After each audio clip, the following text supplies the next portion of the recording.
When there is light in the soul, there is beauty in the person. When there is beauty in the person, there is harmony in the home. The Atlanta Grandmothers for Peace is a grassroots organization of wild old women who gained notoriety in 2008 when they were arrested for refusing to leave an Army recruitment center. They insisted upon enlisting and demanded that the military take them instead of their grandchildren. Atlanta Grandmothers for Peace! We insist! We enlist! Atlanta Grandmothers for Peace! We insist! We enlist! Since then, with an unwavering spirit, the grandmothers have been seen all over town, working for such issues as peace in Iraq, universal health care, workers' rights, ending militarization in high schools, freedom from corporate dominance and greed, and many others. In the fall of 2011, a subcommittee of grandmothers began visiting local high schools, inviting students to participate in a peace essay contest. They randomly selected and invited 18 Metro Atlanta public schools and 9 private schools to participate in the contest. From the invitations, they received 83 entries from 4 Metro Atlanta schools. On Sunday, January the 8th, 2012, the grandmothers honored the winners of the Peace Essay Contest at a ceremony held at the Peace Center of the American Friends Service Committee.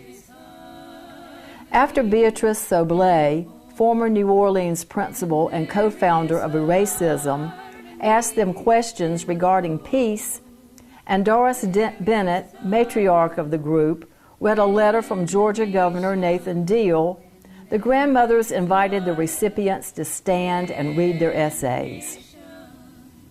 Bertha Njibira of Burundi and Rita Supar of Burma both spoke of war in their respective countries and how peace should start from the family. I believe that peace has to start with the family. Family members need to nurture each other and settle any quarrels non-violently, as Mahatma Gandhi and Martin Luther King have told us. Much of this nurturing can be fostered by churches and schools, but the main responsibility has to be the parents. Perhaps we might start at the level of the families of Burma. Peace needs to begin from inside the family. The home is where children learn the foundation of their personality. Parents are the first model for children, and children inherit much of their parents' character. Peter May spoke of alleviating stereotypes and social profiling. Stereotypes and social profiling are also obstacles that need to be overcome in order to establish a semblance of peace in the world. These obstacles cause many divisions between us based on race, ethnic background, skin color, religion, interests, or even more ridiculous reasons like the type of clothes that we wear or the type of music that we prefer. While there is no sure way to completely rid ourselves of stereotypes and social profiling, what we can do is ignore them. Kennedy Salisbury spoke about cultural diversity and tolerance. Although peace is a blanket issue, it must be solved one human being at a time. And once we move from a global to personal perspective, we can better define the causes. On a personal level, fear and selfishness are the main reasons for lack of peace.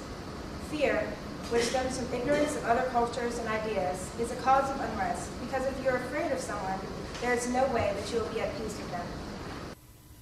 And finally, Stephen Wolfett spoke of music as a vehicle for bridging differences and building community. Longfellow once said that music is the universal language of mankind. Music is my peace and my passion. To play in an orchestra is not just delightful, but also an unusual and valuable experience. To feel part of a group, to feel independent yet still an element of a larger whole is a wonderful sensation. Just as music takes everybody's combined effort, peace requires cooperation. The fundamental emotions of the human race can all be expressed in music. People understand it in their own ways. If more music programs were to be established worldwide, I believe strife would approach peace. The grandmothers were elated and honored to be visited by Representative John Lewis, who presented the awards and spoke briefly. I think it was Gandhi who said on one occasion, "It is nonviolence or non-existence." And then Martin Luther King Jr. came along and said something like, "If we fail to live together as brothers and sisters, we have perished as fools." Some others have said it, and I'm just repeating what others have said or written. War is obsolete. I made up my mind some few years ago that as long as I'm in the country, I would never, ever vote again for one dime,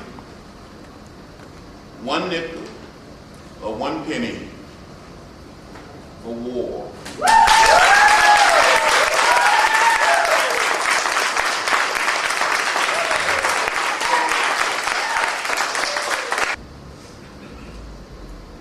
The first place is Stephen Woodlook. Wolfett.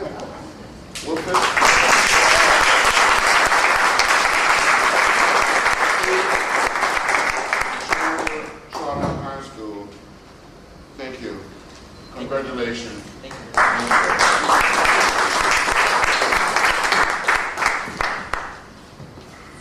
Second place is Bertha, give me your last, how do you pronounce your last name? No, Pierre.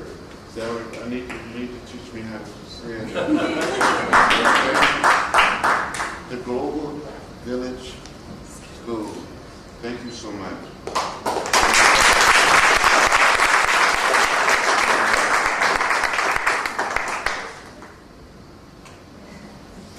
And there will be peace, not only in your country, but peace in the world. That day will come. It will come.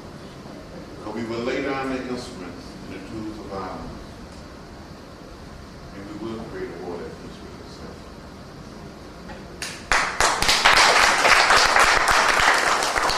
The third place is Kennedy Salisbury.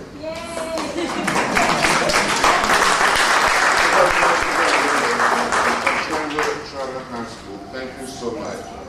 Thank you.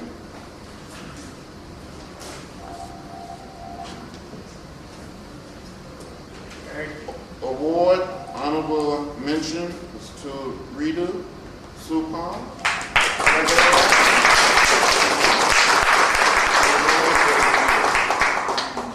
So you're a schoolmate.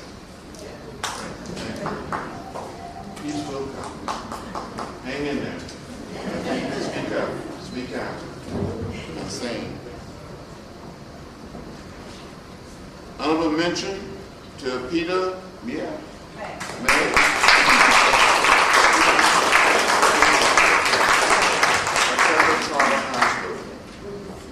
Thank you. Congratulations. Peace be with you. The event was spontaneously enhanced when George Sasenko, husband of grandmother Bernice Bass and veteran of 3 wars, was inspired to rise from his chair, take center stage, and shake John Lewis's hand. I'm really touched by you being here. I really am, almost in tears. Also, I could miss this opportunity. Good to meet you. You are an example only for our generation, but the future generation, because you are the symbol of freedom, the symbol of prosperity, and I am very proud to shake his hand because you, for me, you are inspiration. And believe me, I have been in the Spanish Civil War, and I have a lot of things that I did, and this shaking your hand, it's a big honor for me. Thank you.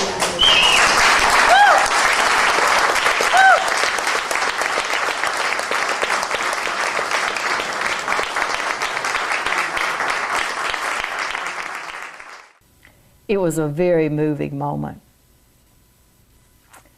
Overall, the Grandmother's Essay Contest celebration was a very sweet event. It was a multi-generational gathering in which grandmothers, grandfathers, parents, teachers, and grandchildren came together to contemplate peace and how it can be achieved in the world. It was a passing of the baton, so to speak. But that does not mean that the grandmothers are ready to retire. They're growing in numbers, selling T-shirts to keep themselves going, and planning more ruckus ahead. Look for the grandmothers around town. Their motto, "We're not done and we're not tired." They're relentless. And abroad. No, I thought I had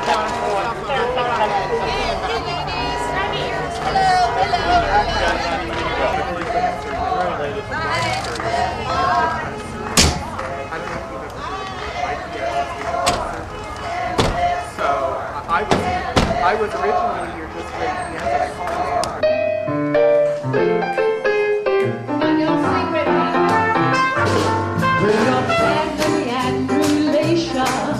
There's peace and harmony.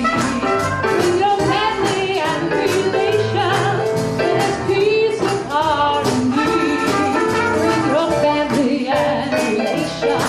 Where there's peace and harmony.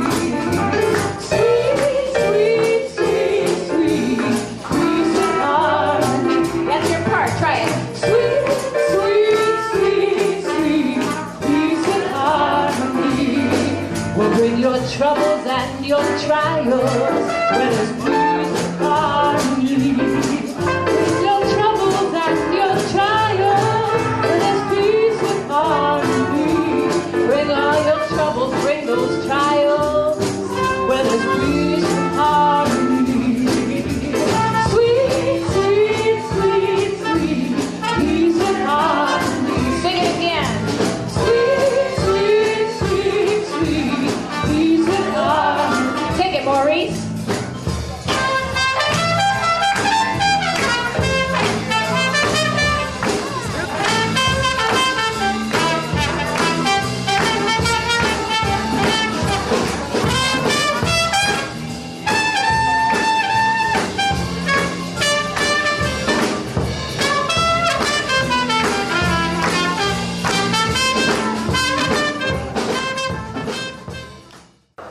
I feel like I'm on cloud nine myself. Why is that? Why is that? Why? Because I just didn't expect it to be so spectacular. I didn't expect my congressman to be here. Well, I was elated that my congressman was here too. And he just got the word on Thursday. There was a mix-up in the application that went out on the 1st of December. He just got the resend on Thursday, and he came. So that was amazing. Well, I was thrilled with the way that the students presented their essays. I thought they did a very good job, and they all had worked on them since we read them. They were fabulous. And they did a fine job. I think we've seen some leaders.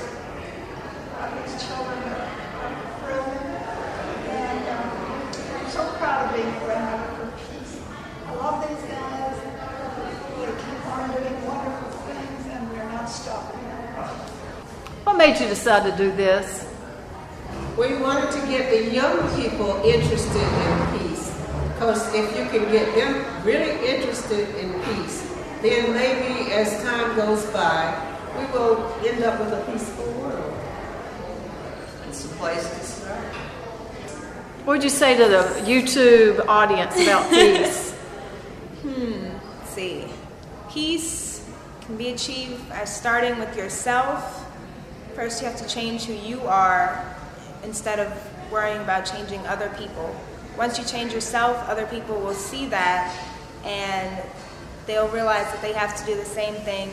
And it's like a chain reaction, and gradually we'll have world peace.